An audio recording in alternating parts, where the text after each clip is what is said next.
dalam hadis dari sahabat Abu Barzah Al-Aslami, Rasulullah sallallahu alaihi wasallam bersabda, "La tazulu qadama 'abdin yaumal qiyamah hatta yus'ala an umrihi fima afnah."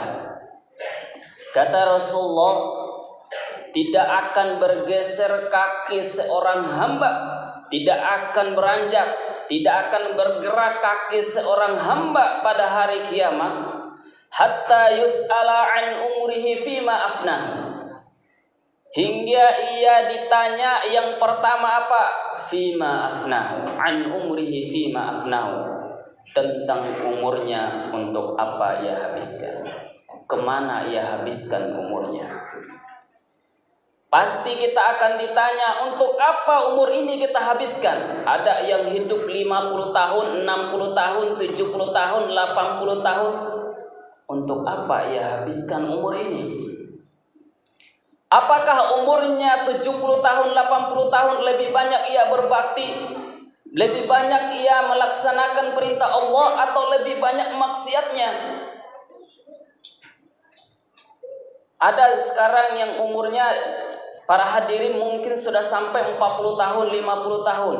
Coba kita hitung-hitung diri kita, muhasabah diri. Apakah umur kita yang 50 tahun ini, yang 40 tahun ini lebih banyak taat kepada Allah atau lebih banyak maksiatnya? Karena perkara umur ini kita akan pertanggungjawabkan di hadapan Allah Subhanahu wa taala. Untuk apa kita gunakan? Untuk apa kita habiskan? Ini yang pertama kata Rasulullah sallallahu alaihi wasallam. Kemudian kata Rasulullah yang kedua, wa an ilmihi fima fa'ala, yang akan ditanya di hari kiamat dan kita akan pertanggungjawabkan ini, yaitu tentang ilmunya, untuk apa ia amalkan. Apakah ia telah belajar dan apakah ia telah amalkan ilmu tersebut, dan apakah ia amalkan karena Allah, dan ilmu tersebut apakah sudah disampaikan. Ini pun kita akan pertanggungjawabkan di hadapan Allah Subhanahu wa taala. Maka kita sebagai muslim, pertama kita diwajibkan untuk menuntut ilmu, belajar. Sebab nanti kalau seandainya alasan kita tidak tahu di akhirat nanti, saya tidak mengerjakan karena nggak tahu, kita pun akan dituntut, mengapa engkau tidak belajar? Sedangkan para ustadz banyak, guru sekarang banyak. Maka sangat penting, yang pertama kita harus belajar. Yang kedua, setelah belajar kita amalkan dan niatkan karena Allah Subhanahu wa taala. Jangan mengamalkan suatu ilmu tersebut karena ingin dilihat orang, karena ada sesuatu kemudian ia amalkan. Ini perkara ilmu, kita pun akan bertanggungjawabkan di hadapan Allah Subhanahu wa taala. Ma'asyiral muslimin, sidang jamaah Jumat rahimani wa rahimakumullah. Kemudian yang kita akan bertanggungjawabkan yang ketiga kata Rasulullah, wa an malihi min aina iktasabahu wa fima anfaqahu. Kata Rasulullah, yang ketiga adalah yang akan ditanya tentang hartanya. Min aina iktasabahu, dari mana ia mendapatkan harta tersebut? Apakah harta tersebut kita dapatkan dengan cara yang halal atau dengan cara yang haram? Yang tahu kita dan Allah Subhanahu wa taala. Yang tahu diri kita dan Allah Subhanahu wa taala.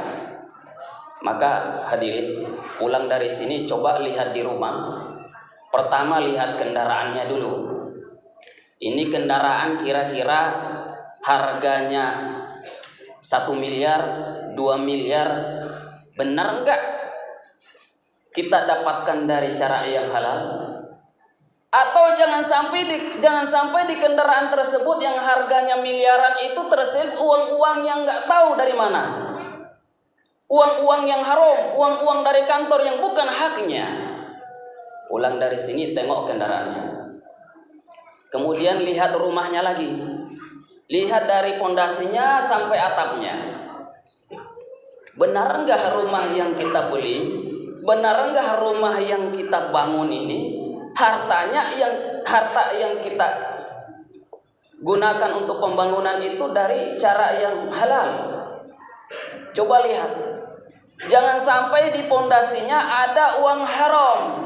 Hati-hati, kita akan bertanggungjawabkan di hadapan Allah Subhanahu wa taala. Pondasinya halal, tapi bisa jadi dindingnya ada harta yang haram. Kita pun akan bertanggungjawabkan di hadapan Allah Subhanahu wa taala. Kalau ditanya kawan, ditanya tetangga, bisa saja kita berbohong. Oh, alhamdulillah, ini hasil kerja saya, bisnis ini gaji saya, kerja di kantor ini. Bisa saja kita berbohong dengan kawan, dengan tetangga kita. Tapi engkau tidak akan bisa berbohong di hadapan Allah Subhanahu wa taala. Umur tidak lama di dunia ini.